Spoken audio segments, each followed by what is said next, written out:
Merci. Eh bien, voilà, comme vous le voyez, j'ai intitulé l'intervention « 25 ans après, les Wallons sont-ils toujours belges ?» Et la première question qu'on me posait quand j'ai composé ce titre-là, c'était « 25 ans après quoi ?» 25 ans après, en réalité, ça marque le début des mesures dont on parle aujourd'hui. C'est-à-dire que, cette initiative destinée à être récurrente de faire un baromètre social de Wallonie sous l'égide du WEPS, ça part, il y a 25 ans, d'un outil que l'Université de Liège, le Centre d'études de l'opinion de l'Université de Liège avait été chargé de développer et qui à l'époque s'appelait Wallobaromètre. Wallobaromètre, pourquoi? Parce que en 88, donc il y a 25 ans, on était à la veille d'un changement institutionnel important, puisque l'État belge était destiné dans les années qui allaient suivre à être vidé à la fois vers le haut par l'intégration européenne et vers le bas par la régionalisation, communautarisation d'une série de compétences. Et donc à l'époque, la question qui se posait, c'était notamment de connaître les préférences des citoyens quant au niveau de pouvoir auquel ils souhaitaient que soient gérés différents types de compétences, mais en même temps, de se poser la question, tiens, est-ce que, en termes d'identité, et c'est de ça que je vais vous parler, en termes d'identité, est-ce que ce changement institutionnel, est-ce que cette inscription différente dans la réalité, dans un paysage institutionnel, est susceptible d'avoir un impact sur la manière dont les personnes se sentent appartenir à des entités qui n'auront plus la même signification qu'auparavant. Et donc, en 88, on commence à mesurer les sentiments d'appartenance, en sachant qu'à l'époque, on ne sait pas très bien où on met les pieds, de telle sorte que les sentiments qu'on mesure sont plus nombreux, plus variés que ce que l'on a finalement retenu au fil des années. Et d'un autre côté, il faut qu'on trouve un angle d'approche, qu'on trouve une substance, si vous voulez, une référence théorique à cette approche, et cette référence théorique, on la trouve en psychologie sociale avec une théorie de l'identité sociale de Tachfel et Turner qui nous dit que les personnes en permanence disposent d'identités multiples. C'est une première chose, c'est de se dire, on part de l'idée qu'on n'est pas unidimensionnel et qu'on est plusieurs choses à la fois. Et que ce sont les circonstances qui font qu'on va choisir parmi les identités dont on dispose celles qui seront pertinentes au moment donné dans le cadre d'une interaction, d'une situation, et qui nous dit en plus que le ressort en quelque sorte du choix qui va être fait d'activer telle ou telle des identités dont on dispose à un moment donné, ce sera notamment, en particulier, le fait d'en retirer une valorisation. C'est-à-dire que l'identité que l'on met en avant, dans laquelle on se reconnaît à un moment donné, est celle qui, dans cette circonstance, donne, a priori, une image positive de soi-même. Vraiment, à la machette, voilà le résumé du fondement théorique de ce qu'on a lancé il y a 25 ans et qu'on retrouve dans les questions telles qu'elles sont toujours posées pour le volet identité, ici dans l'enquête en 2012-2013. Donc, en définitive, bien qu'à l'époque on ait aussi testé des sentiments d'appartenance communaux, sous-régionaux, l'identité francophone, etc., on a gardé au fil des 25 ans trois dimensions dont je vais vous parler ici, l'identité wallonne, l'identité belge et l'identité européenne. Mais le fondement théorique dont je viens de vous parler amène à une conséquence évidente, C'est que on ne peut pas, si on a cette définition-là en tête, poser les questions d'identité wallonne et belge en particulier, mais européenne aussi, dans des termes d'opposition. C'est-à-dire que lorsque vous lisez le journal et qu'on aborde cette question des identités, le plus souvent, la question est posée dans les termes: est-ce que vous vous sentez plutôt belge ou plutôt wallon, plutôt belge ou plutôt flamand? C'est déjà en soi une chose qu'on a exclue d'emblée, c'était de se dire, puisque les identités sont multiples, il faut les mesurer indépendamment. Donc c'est toute la série d'enquêtes. Il y a eu au total 10 vagues depuis 1988. On a toujours posé des questions indépendamment pour ces identités. On ne savait pas non plus, au départ, en mesurant les choses ainsi, si elles étaient susceptibles de varier selon des conjonctures proches, c'est-à-dire quel était le degré de stabilité dans le temps, ou le degré au contraire de sensibilité à l'actualité, de telle sorte que, avec toute une série d'autres questions qui faisaient objet d'enquête à l'époque, on a commencé par les mesurer tous les 6 mois. Et puis on s'est rendu compte que c'était plus stable que ça et que ce n'était certainement pas indispensable de faire une mesure aussi fréquente. Autre point donc qu'on va voir, c'est comment est-ce que ça évolue en 25 ans. Et toujours avec la même référence théorique en fait, il y a 3 grandes dimensions qu'on a conservées dans toutes ces démarches. C'est de se dire, puisqu'on a plusieurs identités et qu'on les active à certains moments, on peut se demander aux personnes s'il leur arrive souvent de se sentir wallon, belge ou européen. On peut leur demander si c'est une identité, si c'est un sentiment fort ou faible, et on peut aussi leur demander à quel degré ils sont fiers ou non de cette appartenance. Donc voilà, je vais vous montrer comment les choses ont évolué depuis environ 25 ans. Je dis environ parce que pour des raisons de compatibilité informatique avec les outils de l'époque, pour représenter les vagues semestrielles du début, j'ai pris l'année 91 plutôt que 88, mais ça ne change pas grand-chose. Alors, première chose, la question des fréquences des sentiments d'appartenance, voilà l'allure générale des 3 fréquences d'appartenance: sentiment belge, ici les petits carrés bleus, sentiment wallon, les triangles jaunes, et puis les losanges pour européens. On voit d'abord que sur 25 ans, il y a, j'ai envie de dire, une certaine stabilité, puisque, en tout cas, la hiérarchie entre les trois sentiments ne change pas, quel que soit le moment. Ceci dit, on a, évidemment, ici, on apprend à mieux connaître notre objet au fur et à mesure qu'on l'étudie, et donc forcément, dans les premières vagues, on avait quelque chose qui présentait davantage de variations. Donc, dans un premier temps, l'idée, est-ce que les sentiments d'appartenance, est-ce que les identités sont sensibles à des éléments de conjoncture d'actualité? La réponse au début aurait tendu à dire, quand même, il y a des variations qui ne sont pas négligeables.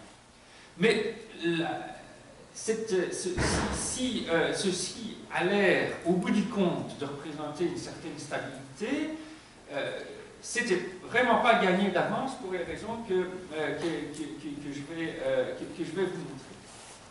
Le sentiment européen, il est, comme vous le voyez, un peu en retrait des 2 autres qu'on a gardés ici. Il est un peu en retrait et c'est lui qui a connu la plongée, je dirais, la plus importante entre le début et la fin, et la fin des années 90. Non seulement ce n'était pas prévisible, mais on pouvait même s'attendre à l'exact contraire. Parce que si je reprends les chiffres d'il y a plus de 20 ans, et que je prends ces trois identités, mais que je les examine par tranche d'âge, je vois en rouge que le sentiment européen est le sentiment le plus fréquent chez les plus jeunes.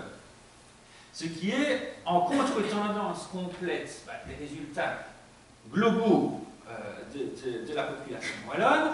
Et on voit bien que plus on monte en âge et plus le sentiment européen est en retrait.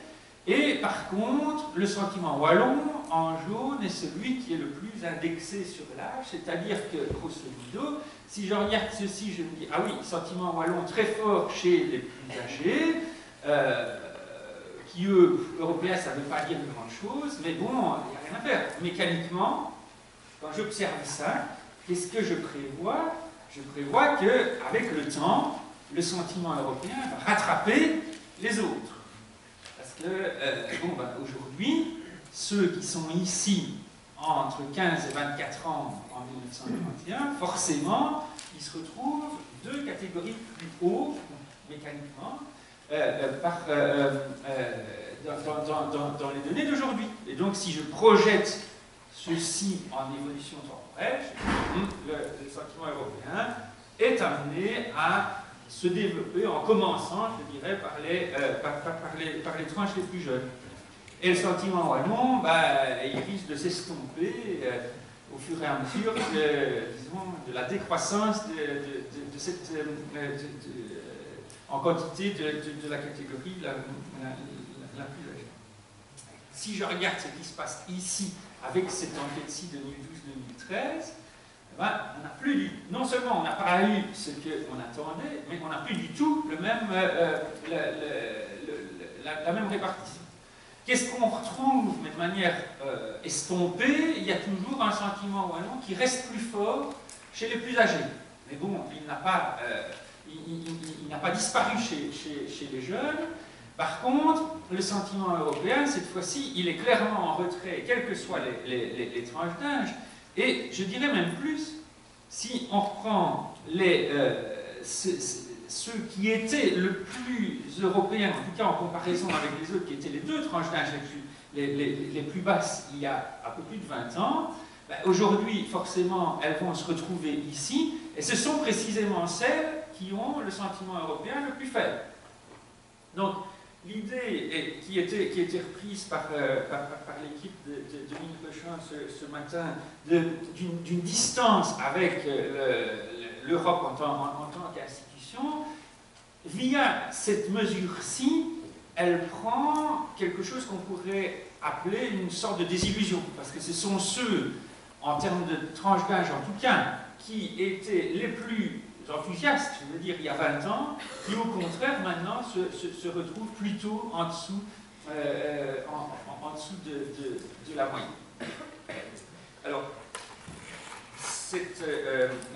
ceci est un des éléments qui fait que si on résume et qu'on reprend les 10 dernières années, puisque c'est forcément les évolutions les plus récentes qui nous intéressent le plus, eh ben, on voit que chez les plus jeunes, malgré tout, il y a un rattrapage. Ce sentiment européen remonte petit à petit, mais forcément, ce ne sont pas les mêmes. 10 ans après, les tranches d'âge ont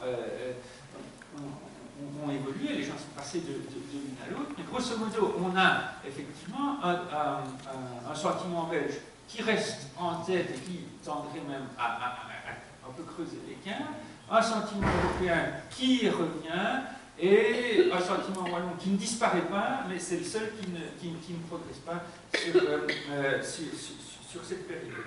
Bref, de ce point de vue-là, faire un pronostic sur l'évolution des sentiments d'appartenance dans les années et les décennies qui viennent est particulièrement ardu, puisqu'on a ce qui semblait être des tendances il y a quelques années, mais ce n'est pas nécessairement donc on a vu que pour ce qui était de la fréquence, grosso modo, bon, on a le creux de 1997 à chaque fois, qu'on a déjà vu, mais on avait une assez grande stabilité dans la hiérarchie, premier belge, deuxième allemand, troisième européen, avec un certain recul.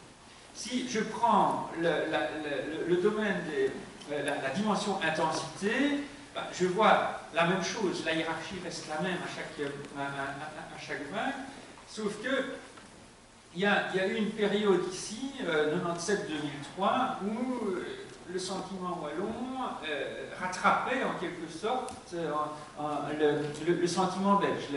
Je vais dire, le leadership était plus disputé, et puis de 2003 à 2007, l'écart se recreuse et on retrouve un peu quelque chose qui ressemble à la situation antérieure.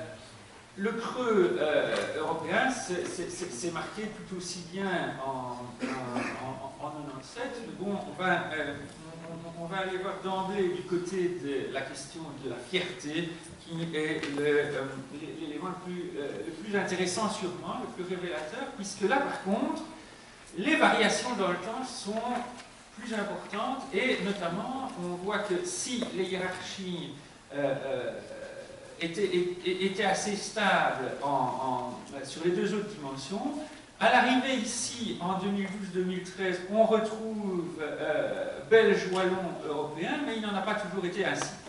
Et donc, par exemple, même si elle était moins fréquente, l'identité européenne était plus valorisée au début, et c'est ici qu'on voit le mieux comment, entre 91 et 97, il y a eu une chute assez nette de la fierté associée à européen. Mais on voit que sur la même période, les autres baissent aussi, et notamment le sentiment belge, la fierté d'être belge, a baissé plus fort, clairement, en 91 et 97 que la fierté des Trois Longs, de telle sorte qu'à un moment donné, ici, c'est finalement des Trois, le sentiment wallon, qui inspire le plus de fierté entre 97 et 2003. Ça se confirme pas. Donc, en quelque sorte, lorsque on était ici, sur cette période, on avait l'impression, en tout cas, de mesurer avec ces dimensions d'identité quelque chose qui était un miroir de ce qu'on a pu entendre ce matin. Pierre Baudouin parlait d'une crise de régime en 97, notamment associée à l'affaire du Trou. Il voyait ça à partir des confiances. Ici, on dit, tiens, oui, la fierté des Belges se ressent de ce genre de choses. Et puis, la remontée en 2003, on se dit, oui, qu'est-ce qui a pu se passer entre les deux? Bon, il y a eu notamment des succès sportifs, par exemple, qui peuvent être aussi des choses qui alimentent ce genre de perception tout à fait subjective. Et donc, en définitive, si ici on voit qu'il y a une sensibilité au moment, à l'époque, par contre, là où on attendait impatiemment les résultats de 2013, c'était de se dire, puisque des événements non négligeables sur la scène européenne comme sur la scène belge se sont marqués en évolution différentielle des sentiments d'appartenance, alors logiquement, en 2007 et 2013, une crise gouvernementale qui a quand même polarisé assez fort les positions à l'intérieur de la Belgique, d'une part, et d'autre part, une crise financière mondiale dans laquelle, dans la foulée de laquelle l'Europe se présente ou est présentée comme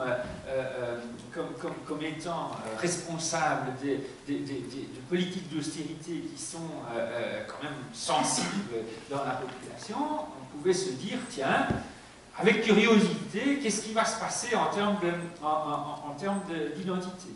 Eh bien, là, on peut être relativement surpris de voir que le sentiment européen, la fierté d'être européen, par exemple, qui quand même était un point très bas, le zéro ici, puisque l'indice, je l'ai construit symétrique autour du zéro, c'est-à-dire que si je me rapproche de zéro, j'ai autant de gens qui se disent « je ne suis pas fier d'être européen » que de gens qui disent « j'en suis fier ».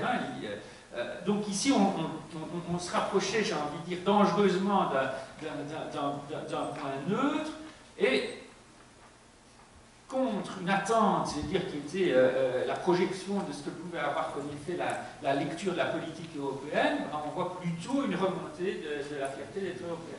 De même que sur le plan interne belge, fondamentalement, par rapport à ce qui s'est passé avant, la variation entre 2007 et 2013 n'a pas du tout l'air d'être proportionnelle à quelque chose qu'on appellerait crise de régime, pour reprendre les termes de Pierre. Donc, on a ici des dimensions identitaires dont le lien avec les éléments d'actualité ne sont pas aussi nets, aussi prévisibles qu'on pouvait le voir. Ça appelle d'autres approfondissements. Il reste une chose quand même, c'est que parmi les nombreuses vérifications de liens, d'éléments explicatifs de ces différents sentiments, j'en ai retenu un seul ici, c'est de dire, tiens, par rapport à la question de la facilité que les personnes ont à nouer les deux bouts à la fin du mois, hein, on voit que, grosso modo, le sentiment wallon est quand même plutôt plus développé chez ceux qui ont plus de difficultés, et à l'inverse, dans une certaine mesure, le sentiment européen est un petit peu plus marqué chez ceux qui ont moins de difficultés à finir les mots. Donc il y a quand même une caractérisation en termes de niveau socio-économique qu'on voit ici et qui s'est confirmée dans les différentes vagues de mesures qu'on a pu faire. Il me semblait que cette précision quand même était utile. Alors, maintenant, après la question de l'évolution dans le temps et à quoi est-ce que c'est lié, il y a quand même l'élément essentiel qui ressort de manière totalement univoque de l'ensemble des mesures qu'on a faites avec cet instrument, c'est à l'opposé de la question est-ce que vous vous sentez belge ou wallon, hein, lorsqu'on mesure ici depuis 25 ans avec les mêmes outils indépendamment l'identité belge et l'identité wallonne, qu'est-ce qu'on constate? On constate que les deux vont rigoureusement ensemble. C'est l'hypothèse de la complémentarité entre les identités qui domine de manière tout à fait nette. Vous voyez, hein, en termes de fréquence, la corrélation entre identité belge et identité wallonne est 0,475, 375 en intensité et 452 en fierté. Je pense que là-dessus, il n'y a pas photo. C'est en Wallonie, très clairement, on se sent à la fois belge et wallon, et ceux qui, au contraire, vivent ces identités sur un mode de concurrence, eh ben, ils sont totalement minoritaires. Et, j'ai envie de dire, surtout à nouveau par rapport à l'actualité de ces dernières politiques de ces dernières années, ça se renforce.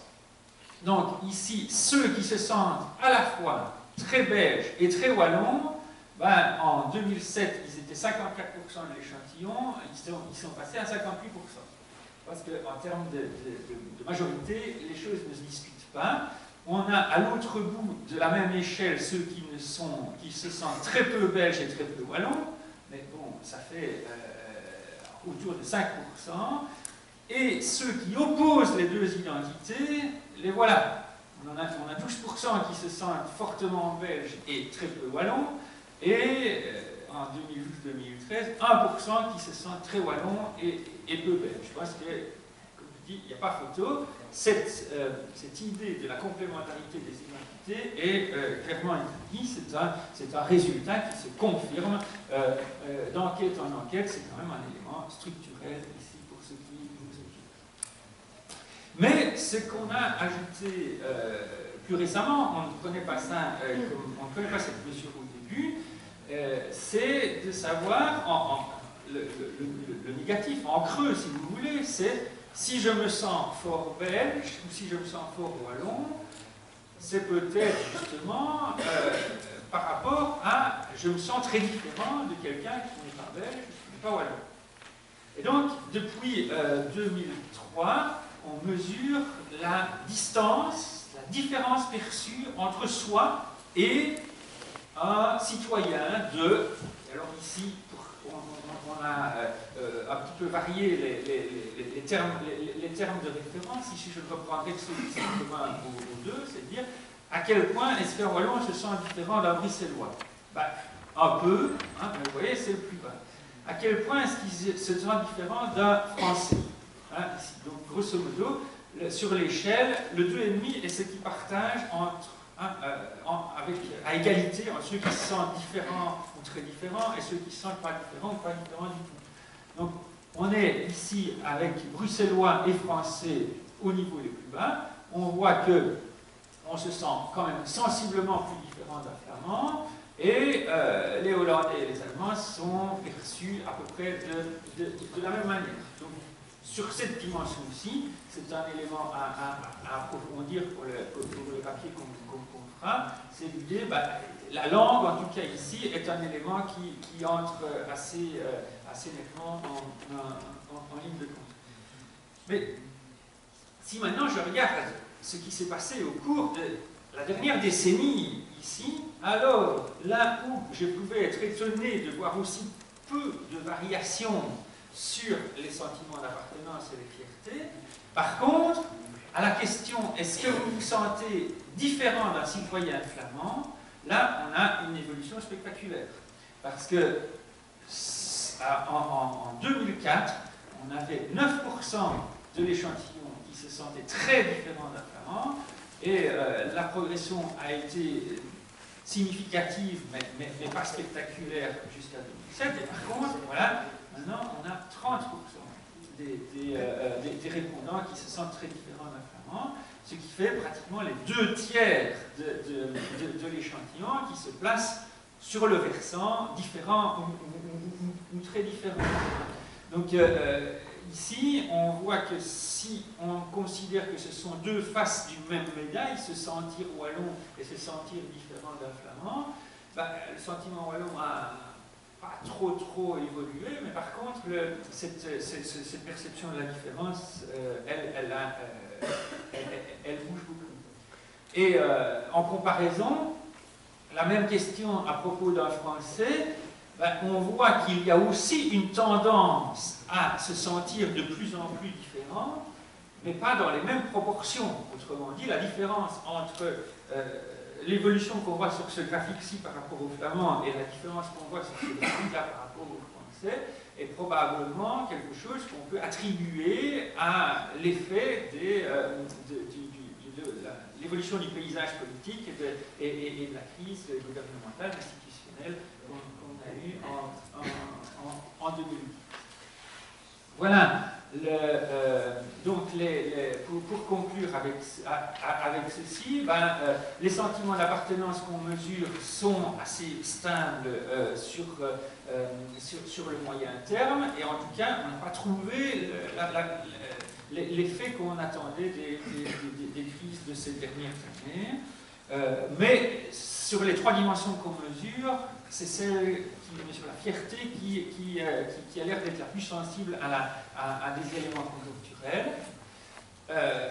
On ne peut pas s'empêcher de répéter, tellement c'est massif et confirmé dans toutes les mesures, que c'est la complémentarité qui domine et qu'elle tend même plutôt à se renforcer dans le temps qu'à s'affaiblir. Et par contre, là, tiens, il m'intéresse, désolé, les Wallons se sentent de plus en plus différents des Flamands. Là, il se passe effectivement quelque chose. Merci.